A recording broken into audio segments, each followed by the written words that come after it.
So we'll get started. So we'll start by trying to bring our awareness to our posture, setting ourselves up in a stable, comfortable, upright position that's serviceable for meditation. So we keep our feet flat on the floor. And then we think about our back, wanting to keep our back upright and straight, trying not to utilize the backrest, keeping our hands in the lap, right hand over the left with the palms upturned and the thumbs touching to form a gentle triangle up against the body.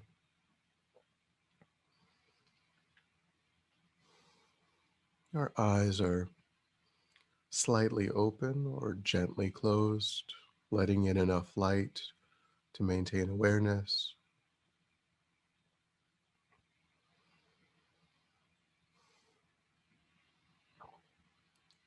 So scan through the body and see if there's places where you're holding unnecessary tension and try to relax. Relaxing while maintaining an upright, stable position.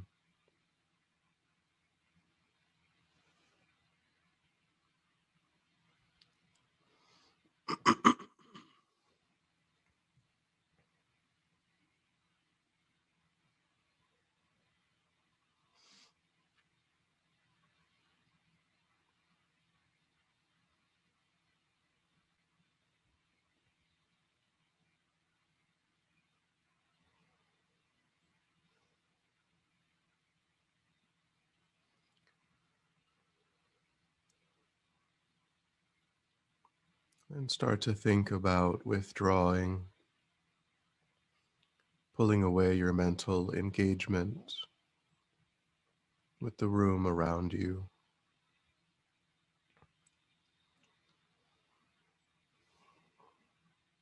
Drawing the energy of the mind inward, just to concentrate on the body and the mind itself. And you can use the physical sensation of the air as it moves into and back out of the tip of the nostrils as a way to anchor your awareness in the present moment.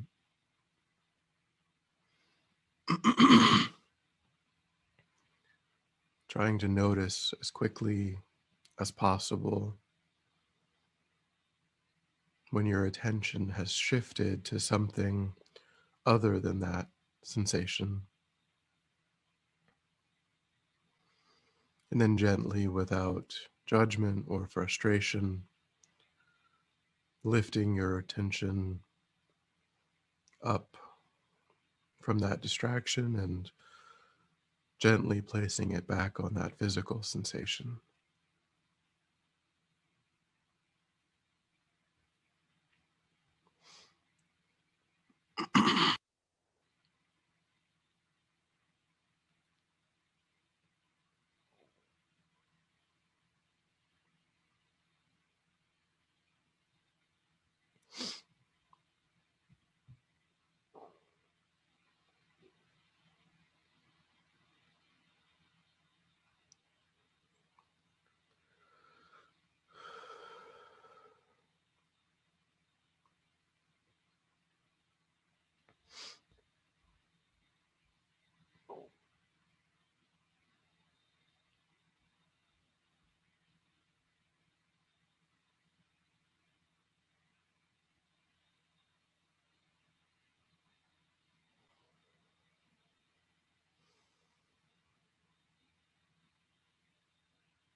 And then on your own, just try to establish an altruistic motivation for your time this morning. Thinking about the process of developing your qualities and how the end result of that process is your ability to be able to benefit others more and more effectively,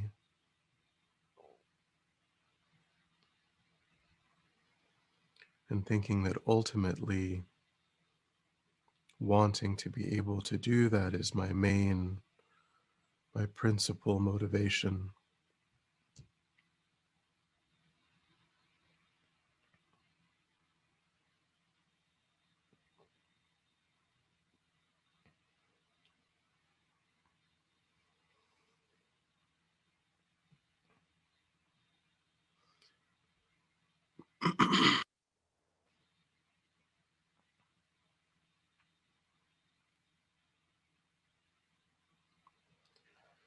And then, as we're doing on Fridays now for a while, using the contemplations from Venerable Sangye Khadro's class, the homework contemplations, to guide our meditations. So, from the second class, the first contemplation is one of the first of the 6 helpful attitudes, or the 6 discriminations, which is to try to think of oneself as a patient or as a sick person, because our mind is presently influenced by these disturbing attitudes, these disturbing mental states.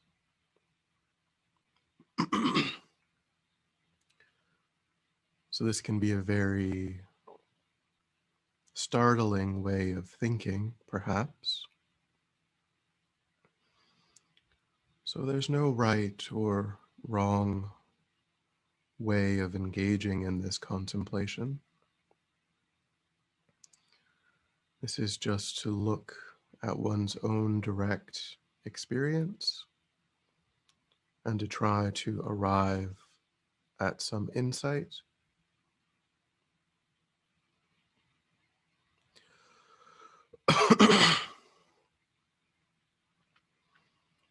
So try to look back over the past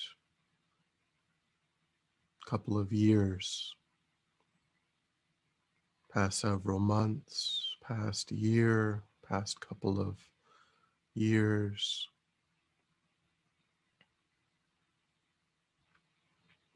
Go back in your own experience and try to see, is it true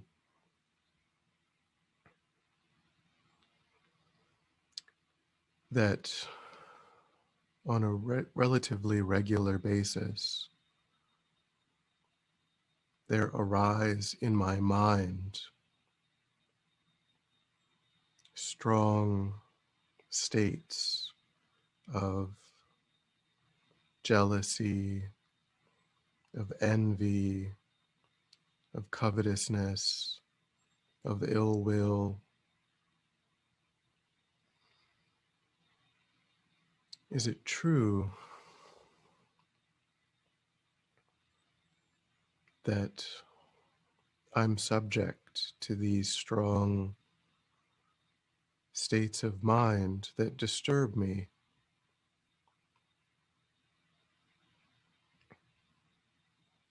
that cause me to lose my own sense of contentment, peace of mind.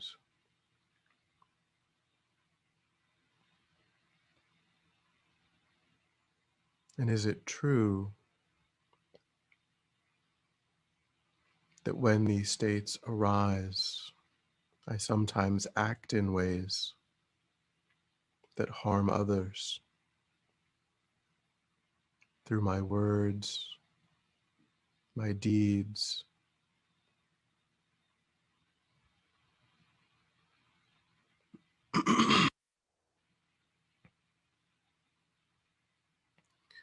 Just try to go back through your memories without any preconceived notions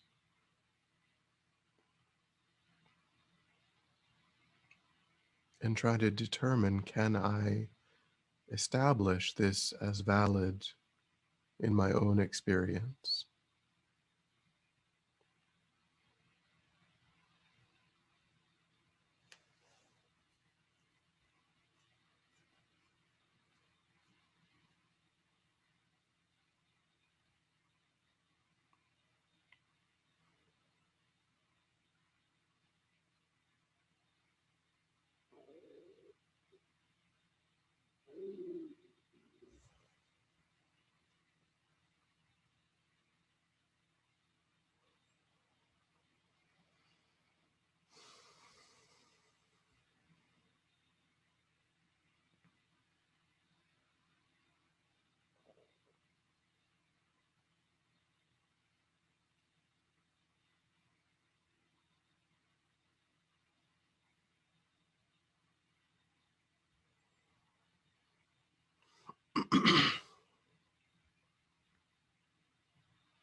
in a way, we can see how this contemplation introduces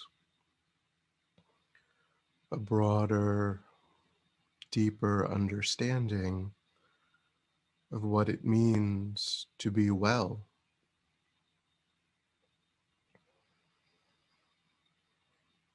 We might think that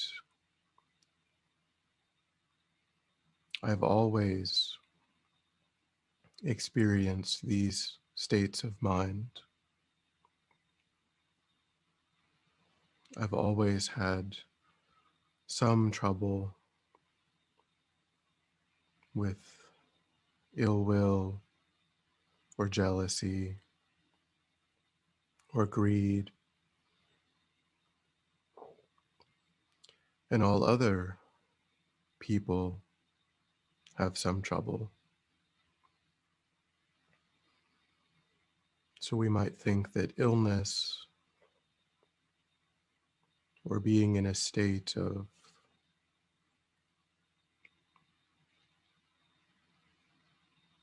less than perfect wellness is something that only a small portion of people experience.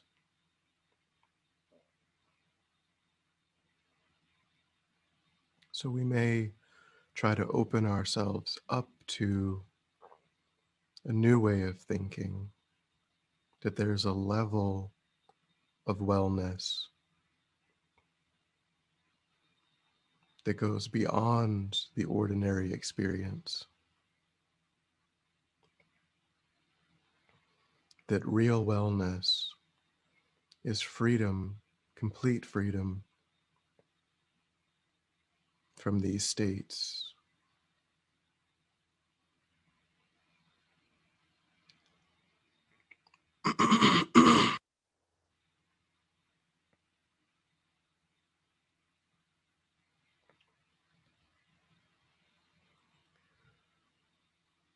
So we can also think about the wisdoms that we're learning through study,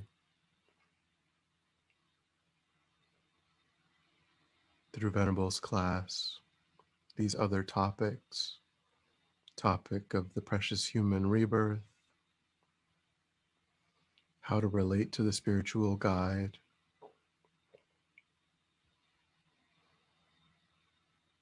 these Lamrim contemplations,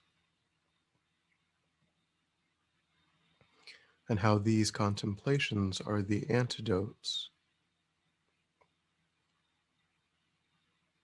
to these afflicted states.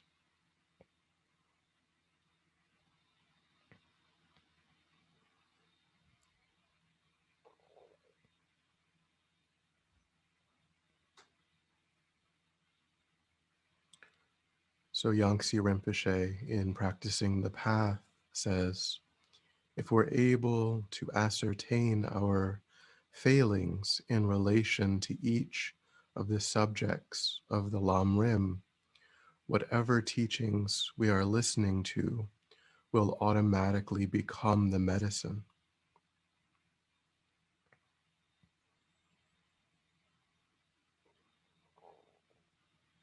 So if we try to again cultivate this attitude of seeing ourselves as in need of this medicine because we don't yet understand precious human rebirth, how to properly relate to the spiritual guide, impermanence, all of these spiritual antidotes. If we go into those meditations, those teachings,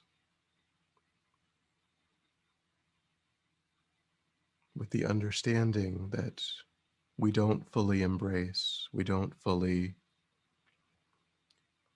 live our lives from a place of deep, intuitive understanding of these topics, in those teachings become the medicine.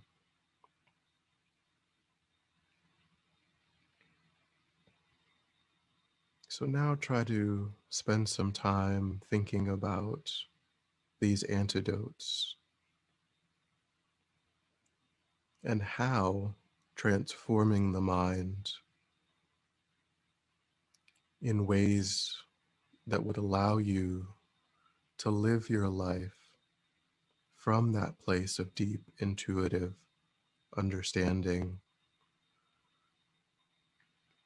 is the medicine that cures these afflictions, these disturbing emotions and attitudes.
Try to think these afflictions, these disturbing emotions are not what I want for my own life. They do cause me to suffer, and they do motivate me to cause suffering. And these teachings, the wisdom, the medicinal wisdom of these teachings is what I do want for my life, practicing these antidotes. So try to hold your mind in the energy, the view, the enthusiasm of like a patient on a path to wellness, on a path to healing.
And then when you're ready, we'll come back together.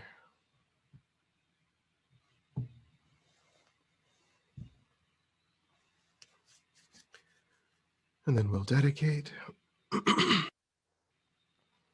So recollect your motivation, and then recollect the energy that you put into actualizing your motivation, and have a sense of offering your practice, offering that energy for the benefit of all sentient beings without exception. Thinking, may the insights that I've gained, may they benefit my own spiritual growth and development, in order that I might develop the tools to be able to work more and more effectively for the benefit of all sentient beings, culminating in my own enlightenment, so that I have the perfect, unmistaken ability to benefit others. And by meditating in this way, may all the obstacles to the long lives of Lama Zopa Rinpoche, His Holiness the Dalai Lama, all of the great masters be completely cleared away.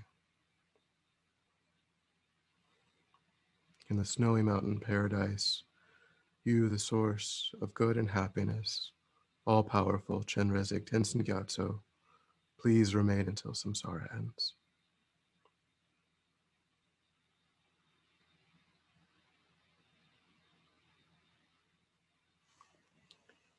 Thank you.